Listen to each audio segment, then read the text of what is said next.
RUU KUHP telah disahkan menjadi undang-undang. Lalu bagaimana implementasi dari KUHP baru ini? Apakah Kitab Undang-Undang Hukum Acara Pidana baru bisa menjamin atau mengatur proses hukum yang lebih baik? Kita bahas bersama anggota Komisi 3 DPR RI fraksi Golkar, Sudesson Tandra, dan Ketua YLBHI Muhammad Isnur. Selamat malam Mas Isnur, Pak Sudesson. Selamat malam Mbak. Malam, Pak Tandra. Alhamdulillah sehat-sehat. Nah, karena ada semuanya di sini, marilah kita berdiskusi soal KUHP baru. Saya ke Mas Isnur dulu. Setelah disahkan, sebenarnya masih ada pasal-pasal yang dianggap problematik atau enggak sih? Sangat banyak, Mbak. Misalnya jadi gini, apa? tadi klaimnya gini, klaimnya ada penambahan hak disebutkan. Warga negara. Ya, dalam hak tersangka, hak saksi, hak korban ditambahkan. Tapi pertanyaan besarnya, kalau dia nggak dipenuhi, apa dampaknya? Itu yang nggak ada di KUHP. Misalnya gini, ada dilakukan kekerasan penyiksaan. Ya kan? Itu di mana dievaluasinya? Bagaimana bukti-bukti yang didapat dari penyiksaan? Bagaimana kasusnya? Apakah kemudian dihentikan prosesnya? Itu nggak ada, Bang. Misalnya juga hak advokat, ada precautionary rules, dia pre-trials, ngecek berkas. Tapi pertanyaannya kalau kemudian advokat nggak dikasih berkasnya, apa dampaknya? Apakah ada exclusionary rules, ada pengecualian terhadap bukti-bukti yang nggak didapat dari situ? Jadi seolah-olah dia ada bangunannya seolah rapih, padahal dia keropos sebenarnya. Dia nggak berdampak pada kasusnya atau ke pengawasannya sendiri. Itu yang kita kritik. Dan banyak lagi yang lain. Misalnya gini, ada pasal tentang penjebakan, pembelian dengan penjebakan. Dulu sebelumnya itu hanya boleh berlaku di narkotik. Karena bagian dari extraordinary rules, hukum yang sangat berat ya. Crime, ya. Nah sekarang dia berlaku di penyelidikan dan untuk seluruh perkara. Kadang ada penjelasannya. Kalau begitu bisa berbahaya. Untuk perkara apapun penyelidik bisa melakukan undercover buy. Jadi kalau begitu jangan-jangan orang sangat mudah dijebak. Sangat mudah dilakukan rekayasa. Selebihnya Mbak, bagi saya secara fundamental sebenarnya ini sama saja. Misalnya gini, penangkapan 1x24 jam. Penahanan 20, 40 plus 60. Sama aja. Nggak ada juga evaluasi bagaimana penahanan itu. Sama aja. Sekarang kalau orang ditahan gak sah, lagi-lagi ngajuin ke pra-peradilan. Nggak ada perubahannya secara signifikan di situ. Sudah diselesaikan di mekanisme ada di KUHP. Persis, juga. Padahal problem utama KUHP adalah penggunaan upaya paksa secara sewenang-wenang. Penahanan nggak ada yang evaluasi. Evaluasinya mengandalkan prapid. Prapid mengandalkan keberanian.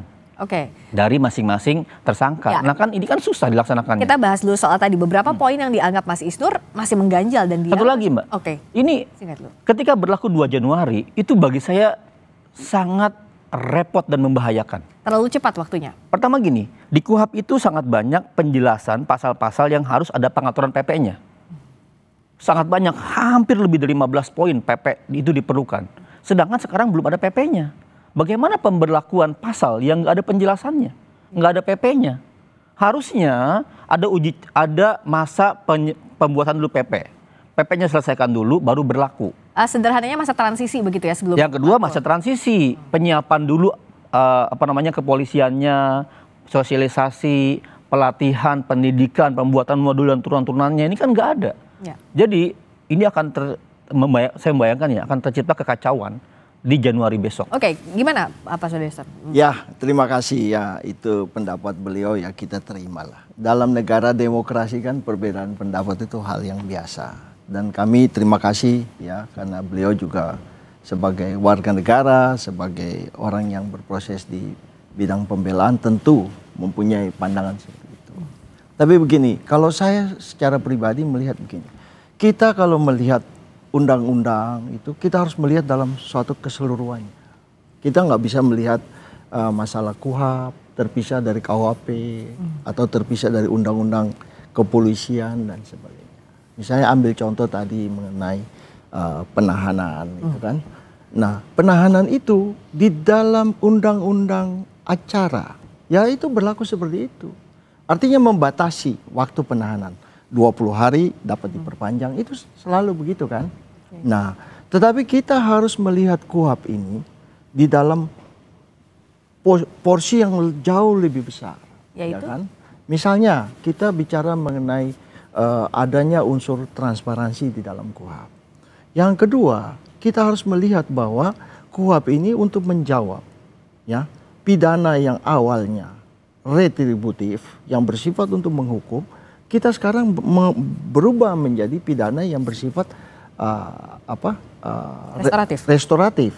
Nah, ini hal ini pertama. Nah, dari situ turunannya kemudian kita melihat bahwa yang seperti tadi pidato yang Ketua Komisi 3, kewenangan negara itu terlalu powerful, maka kita harus ada penyeimbangannya, ya. Ini namanya contrarius actus, ya. Warga negara itu harus mendapatkan keseimbangannya. Oleh karena itu di dalam KUHP ini justru kedudukan negara dalam hal berperkara dengan warga negara itu menjadi setara. Nah, bagaimana caranya? Kewenangan advokat kita perbesar, ya kan? Sampai di tingkat di mana advokat dapat mendampingi, ya, mulai dari penyelidikan, penyidikan sampai ke proses pengadilan.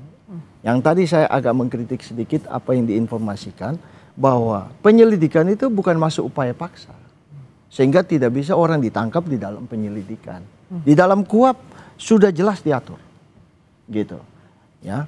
Tapi misalnya begini, dalam hal terjadi orang itu aparat penyelidik itu di dalam rangka dia menyelidiki, terjadi perbuatan, itu kan namanya tertangkap tangan, ya kan? Itu ada prosesnya lagi. Dan kan itu diatur? Diatur, jelas. Dalam KUHP maupun di dalam KUHP pidana, kan begitu. Di situ, di dalam KUHP yang baru, kita itu kemudian mendefinisikan apa yang dimaksud dengan tertangkap tangan. Sehingga ya banyak kan masyarakat berprotes misalnya, ya, dalam tanda petik KPK, ya. Udah selesai, orang sudah lagi tidur di sana gitu, bicaranya tertangkap tangan. OTT. Iya, OTT. Nah, kita mendefinisikan apa yang dimaksud dengan OTT. Itu jelas, gitu ya.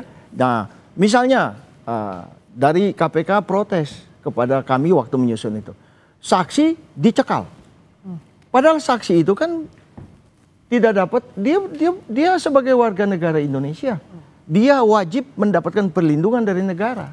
Dia tidak boleh dihalangi bepergian kemanapun. Oke. Nah, kalau tadi dianggapnya ini adalah melindungi hak warga negara, kalau dari premis yang disampaikan Pak Sudesson, apa yang membuat Anda, Mas Isnur, masih mengganjal? Enggak, pertanyaan bedanya apa? Kewenangan mendampingi advokat yang dulu dengan sekarang. Perbedaannya adalah di KUHP yang sekarang, advokat bisa menyatakan keberatan atas proses yang selama dia pendampingan, itu yang baru di KUHP yang sekarang. Tetapi setelah dia keberatan, ditulis dalam BAP. Setelah itu dampaknya apa kepada proses pemeriksaannya? Enggak ada. Oke, apa itu? Coba kalau saya begini, makanya tadi Mas Isnur, saya melihat begini. Kita harus melihat itu di dalam kerangka yang besar. Bayangkan aja, di dalam proses BAP itu, penyidik, kemudian advokat itu menyatakan keberatan. Bagaimana dengan masa depan dari penyidik itu? Ya kan? Nah ini kan semua penyidik itu kan ada di dalam undang-undang yang lain, di dalam Code of Conduct, dia tuh sudah punya kewajiban dan tanggung jawabnya. Oke, nah ya, sehingga tapi bagi hak tersangka aja nggak ada dampaknya. Mohon izin. Ini justru dengan adanya kewenangan advokat yang besar itu, dampaknya pasti terasa. Penyidik tidak akan berani, ya. Kalau orang itu menyiksa, penyidik itu menyiksa, pasti di tempat-tempat tersembunyi. Pasti tidak ada advokatnya. Makanya di dalam praktek, ya di dalam praktek sering advokat itu keberatan. Kenapa? Oh masih saksi kok, yuk di luar aja. Nggak boleh masuk ke sini. Ya kan? Tetapi sekarang di dalam KUHP kita udah atur. Oke, nah ini kan pendampingan sejak saksi misalnya. Apa yang Mas Isnur harapkan sebenarnya? Kalaupun ini dianggapnya diperkuat dalam KUHP. Dibedain dulu, tersangka atau saksi nih. Kalau saksi memang di KUHP ada yang baru. Saksi, korban dituliskan haknya. Ya. Itu yang baru, kami akui. Tetapi lagi-lagi pemberian hak itu tidak diiringi oleh bagaimana akibat dari tidak dipenuhinya hak. Jadi kalau haknya tidak dipenuhi, akibatnya apa? Harusnya ada yang tegas. Mekanisme untuk komplainnya di mana? Itu yang nggak diatur. Itu yang nggak dijelaskan. Misalnya gini, tadi dijelaskan penyiksaan. Ya. Ada kasus penyiksaan dalam ambil keterangan oleh penyidik. Oke? Ya. Terus dilakukan penyiksaan. Dampaknya apa sih dari penyiksaan itu? Apakah perkaranya nggak sah, dihentikan? Dalam perkara anak misalnya, kalau nggak ada advokat maka dihentikan saat eksepsi. Ya. Di dismisal, di NO perkaranya. Harusnya seperti itu kasusnya. Sekarang kan nggak ada, Mbak, dampaknya. Di situ nggak ada mekanisme Mungkin pengujiannya. saya potong sedikit ya. Jadi di dalam KUHP-nya, saya lupa pasal berapa, dikatakan bahwa keterangan atau bukti yang diambil dengan cara tidak sah itu tidak dapat dijadikan bukti, ya kan? Kalau penyiksaan itu, Mekanismenya di mana? ya tentu mekanismenya kita akan ini di dalam KUHP yang besar ini kita nggak bisa ngatur hal yang sampai ada hal yang kita harus serahkan kepada misalnya jurisprudensi atau kita serahkan kepada ilmu pengetahuan. Misalnya kita bicara mengenai pasal advokat ya, BAP yang didapat dengan cara intimidasi. Nah, nanti kan Mas Isnur tanya lagi, yang dimaksud dengan intimidasi itu apa? Ya kan? Ini. Mohon izin sebentar. Nah, itu kita harus menyerahkannya kepada praktek pengadilan, jurisprudensi, ilmu pengetahuan yang akan berkembang. Yang jelas bahwa kita tahu penyiksaan itu adalah tindakan yang melanggar hukum. Seharusnya, kan begitu kan? Seharusnya Bang, gimana, Mas Isnur? segala bentuk pencegahan dan niat baik untuk mengatur agar itu nggak terjadi diatur di hukum acara. Dan ini nih sebenarnya jauh lebih mundur dibandingkan dengan Undang-Undang 12 2005 tentang ratifikasi konvensi CCPR. Di sana ada habeas corpus, di mana kalau orang-orang ditahan maksimal nih 2 hari setelah ditahan dibawa ke pengadilan, diuji, tunjukin ke hakim, Pak ini tersangkanya Pak kondisinya baik-baik saja, sehat-sehat saja, tolong dicek apakah kami berwenang menahan, sehingga hakim bisa mengontrol penyidik. Kalau sekarang penyidik nahan, ya dia aja yang memutuskan. Perpanjangan ke penuntut itu sama dengan yang sekarang. Makanya kami mengusulkan ada namanya pre-trial judge. Dia akan ngecek apakah bukti-bukti yang didapat oleh pengacara baik. Apakah keterangan diambil dengan baik, tidak ada penyiksaannya. Sehingga diputuskan. Yang ada kalau sekarang namanya post factum. Misalnya gini, ada penyiksaan, terjadi duluan. Ya. Karena nahan bisa 20, 40 plus 60. Baru kemudian diajukan prapid. Ya kan? Kalau prapidnya kemudian menetapkan ada pelanggaran, kemudian dihentikan penyidikan setelah kejadiannya, setelah lama prosesnya. Itu pun kalau orangnya prapid. Ya. Yang kedua, peristiwanya adalah ketika di pengadilan, ketika proses. Dia nggak sanggup prapid, misalnya kemudian dia masuk ke dalam pemeriksaan pokok perkara. Ya. Baru dia curhat lagi. Baru hakim menilai di situ. Itulah peristiwa yang terjadi sekarang. Ya. Jadi setelah pelanggaran terjadi, kekerasan banyak, penyiksaan banyak, baru dievaluasi di ujung. Jadi post factumnya artinya setelah ada kejadian dulu baru itu kejadiannya, diuji itu yang nanti kita harus sampai di pengadilan. ubah. Bagaimana mengawasi agar cepat harusnya adalah prefaktum. Oke. Nah, pengawasannya gimana kalau sekarang kan diragukan kan soal pengawasan? Ya, jadi begini. Itu juga sudah kita bicarakan, lama sekali bicarakan. Nah, kita menyusun undang-undang itu bukan saja masalah hukum yang kita perhatikan. Kita harus melihat letak geografis. Kita harus melihat banyak hal. Kita bicara mengenai izin pengadilan lah, ya. Itu terjadi kalau Mas Isnur tinggal di Jakarta. Bagaimana dengan di Papua itu, dapil saya Papua Tengah. Polisi jalan bisa 1 bulan. Kalau izin pengadilan, penjahatnya udah lari. Nah, di dalam KUHP itu kita atur. Yang ancamannya 5 tahun ke atas, wajib didampingi oleh advokat. Nah, di dalam KUHP yang lama nggak diatur. Sehingga, ya mohon maaf ini, penyidiknya bilang, yuk jangan pakai dah, jangan yuk pakai ini. Kalau yuk pakai nanti saya tuntut berat loh. Sekarang wajib, ya kan? Sekarang wajib. Nah, ada beberapa yang ancaman di bawah 5 tahun, misalnya kejahatan terhadap keamanan negara dan sebagainya itu juga wajib. Bahkan ada yang ancaman 1 tahun, wajib didampingi pengacara. Bagi kami, alat untuk izin sebentar 1 menit. Alat untuk mengontrol, ya, kesewenang-wenangan dari aparat penegak hukum itu, ya, kita memang memperbesar kewenangan dari advokat. Nah, saat tadi yang beliau mengatakan mengenai habeas corpus itu, kita harus melihat sistem hukum kita, gitu kan?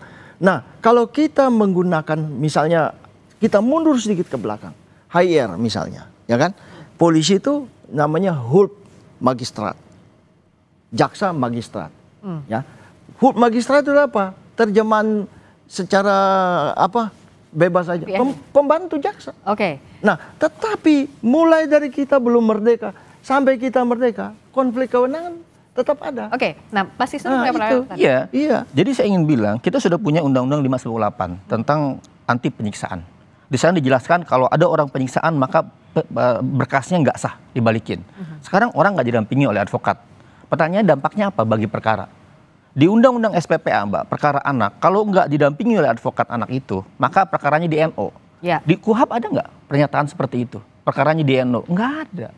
Jadi saya ingin bilang bahwa ada banyak notes, pasal-pasal pemberian hak, tapi tidak diiringi oleh bagaimana ketika terlanggar. Itu yang kami sesalkan, Mbak. Sebenarnya gini, kami kan diundang oleh Komisi 3. Ya. Bulan Juli, ketika rame-rame waktu itu pasca pembahasan di panja yang 2 hari. Kami kasih masukan.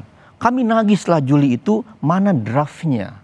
Biar kami tahu apakah masukan masyarakat sipil ini diakomodir. Dan sejauh mana diakomodirnya? Iya, sejauh mana diakomodirnya. Kami menunggu, kami kirim surat. Sehingga akhirnya kemarin di pertengahan November, tibalah kemudian rapat di online di YouTube kami lihat. Langsung pengesahan di tingkat 1.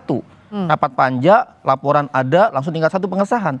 Tidak ada kesempatan buat kita memberikan catatan atas draft-draft yang ada itu. Sehingga kami mengkritik, Bang, ternyata ada tabel kami lihat, dia dikutip. Ini masukan YLBHI. Kami bilang, kami nggak pernah ngasih masukan itu. Ya. Ini dari mana masukan YLBHI dan salah masukannya. Berbeda dengan masukan kami. Kami bilang ini kok salah kutip atau informasi dari mana, atau kami dicatut namanya, kami nggak tahu. Ya. Bagaimana DPR menjawab pertanyaan tadi? Usai jeda di Sapa Indonesia Malam, kami kembali. Masih di Sapa Indonesia Malam, saya tanya ke Pak Sudeswan. Tadi kan ada keberatan dari Mas Isnur. Diajak ngobrol, waktu itu diajak berdiskusi dalam forum resmi Juli, tapi pada praktiknya yang dikutip tidak sesuai dengan apa yang jadi masukan masyarakat sipil. Ya, terima kasih. Mungkin saya tidak terlalu ingat ya poin-poin yang disampaikan oleh YLBHI, dalam hal ini diwakili oleh Mas Isnur. Tapi sepengetahuan kami, semua yang diajukan oleh teman-teman itu yang sudah masuk ke dalam perumusan kita, pasti kita akomodir. Ya, memang teman-teman dari YLBHI dan teman-teman yang lain itu memang mempersoalkan hal-hal yang berkaitan dengan hak asasi manusia, dengan hak korban, hak dari tersangka, dan kami melihat bahwa semua hak-hak tersangka yang maksimal itu sudah kami penuhi. Dan begini, kita juga harus melihat keseimbangannya, ya. Dalam hal-hal tertentu, di dalam kejahatan-kejahatan berat, kalau kewenangan dari aparat penegak hukum itu kemudian dipangkas, kejahatan itu nggak bisa terungkap. Nah, itulah sebabnya kita harus melihat suatu keseimbangan yang ada. Saya rasa demikian. Tapi kalau misalnya pada praktiknya tidak tercantum di sana, apa yang bisa dilakukan? Sekarang kan sudah diketok palu. Ada kejahatan berat yang diatur oleh undang-undang tertentu, maka biarkan hukum acaranya di sana. Jangan dimasukin yang di generiknya. Ketika undercover buy, pengaturan yang khusus untuk narkotik, itu kan kita nggak masalah, Bang. Selama ini kami dukung, karena untuk narkotik tiba-tiba dia ada diatur di kewenangan penyelidik. Bayangkan gini. In general jadinya. Iya, bayangkan kasusnya penadahan. Penadahan ya, saya beli handphone, ya, terima dari seseorang. Ternyata handphone ini handphone hasil curian. Diam-diam saya beli, saya nggak tahu. Akhirnya saya terkena pasal dengan dia saya penadah. Karena dia kena masuk jebakan undercover buy. Artinya apa? Sangat mudah lagi-lagi abuse of power dilakukan di sana. Kewenangan aparat yang selama ini nggak dikontrol, susah dikontrol, terjadi dengan mudah besok. Saya rasa kalau itu beliau ini terlalu khawatir. Jadi begini, yang tadi beliau sampaikan, misalnya undang-undang narkotik. Dengan berlakunya KUHP, apakah undang-undang itu menjadi batal? Kan tidak.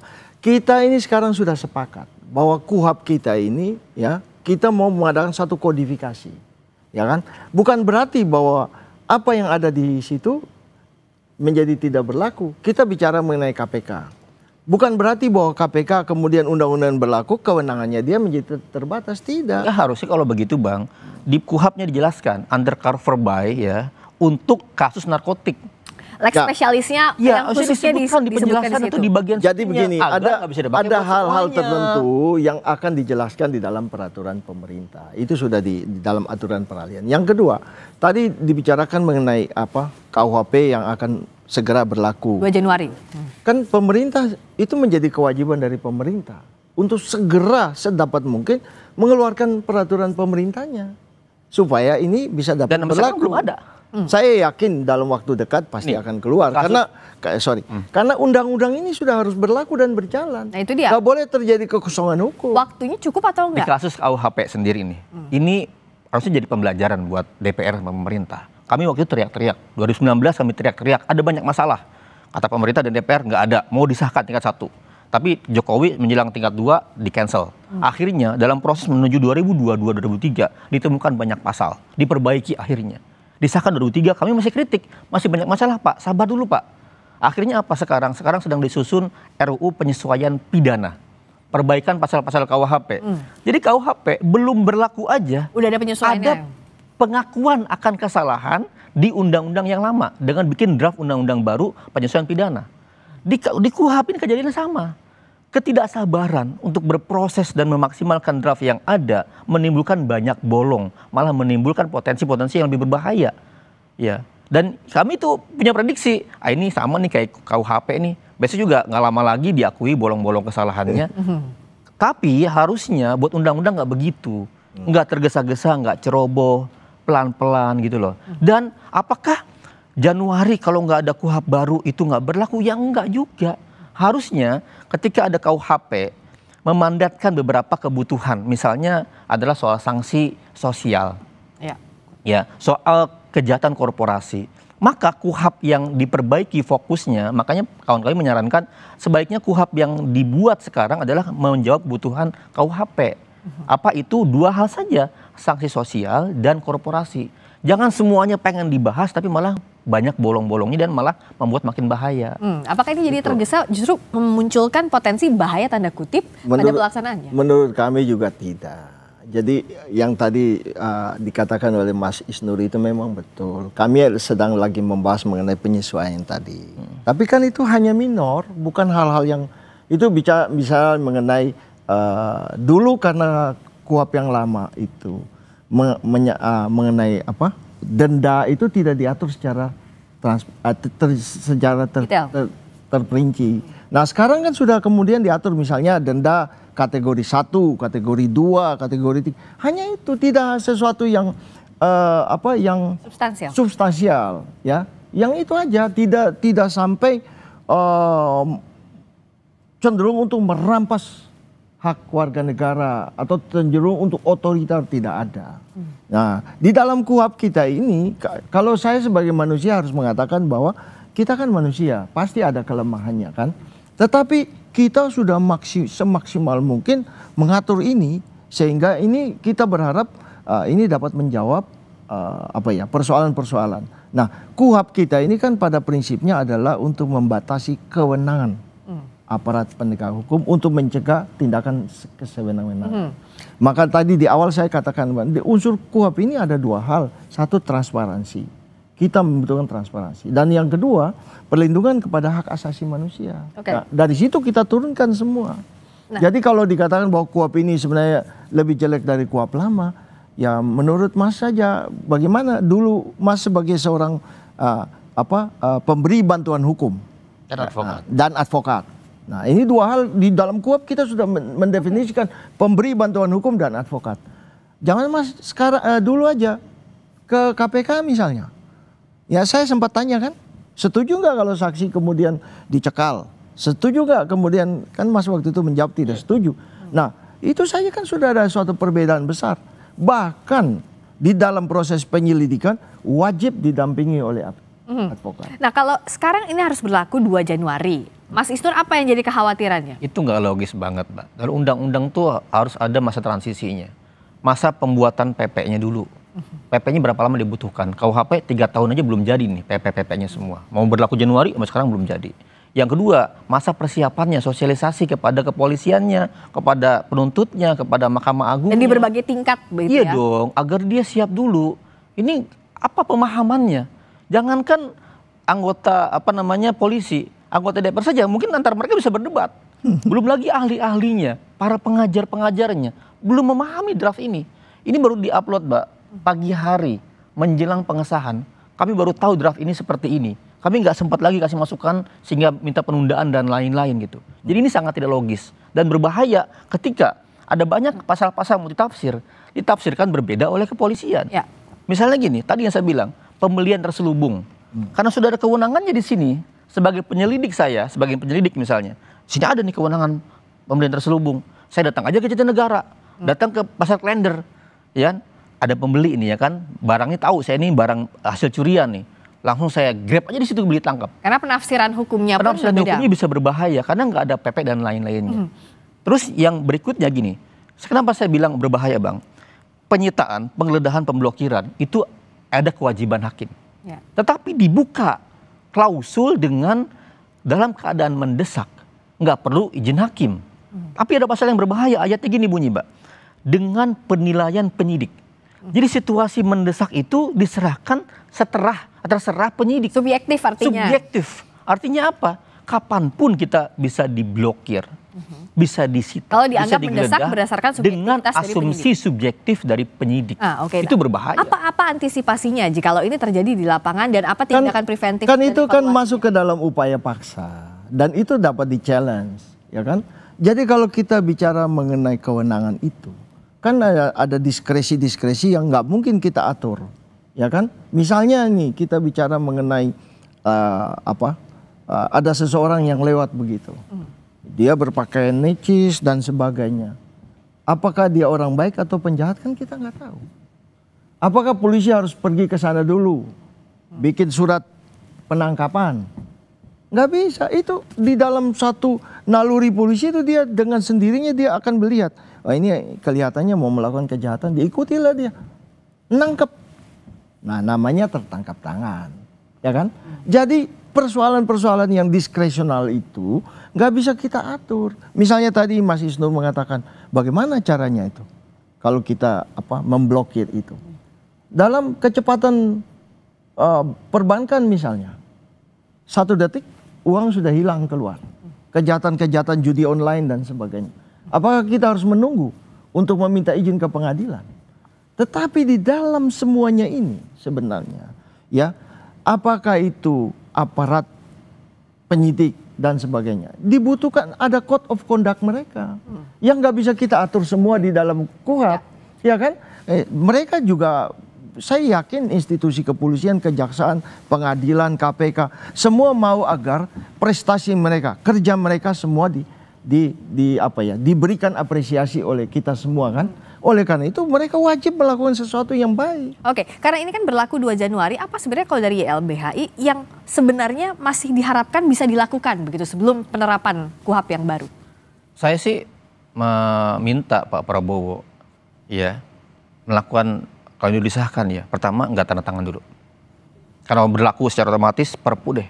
Perpunya adalah dengan mengubah pasal-pasal yang berbahaya, kemudian dengan melakukan transisi atau penundaan. Nanti Perpu nggak setuju lagi. Ini di Pak Prabowo ya, minimal pemberlakuannya jangan dulu. Sehingga dia dimaksimalkan untuk perubahan-perubahannya. Kan DPR sudah lewat nih sekarang. Menurut saya di pemerintah sekarang situasi seperti itu. Karena apa? Pemerintah yang menerapkan, pemerintah yang buat PPPP-nya, pemerintah yang sosialisasi kepada seluruh instrumen di bawah.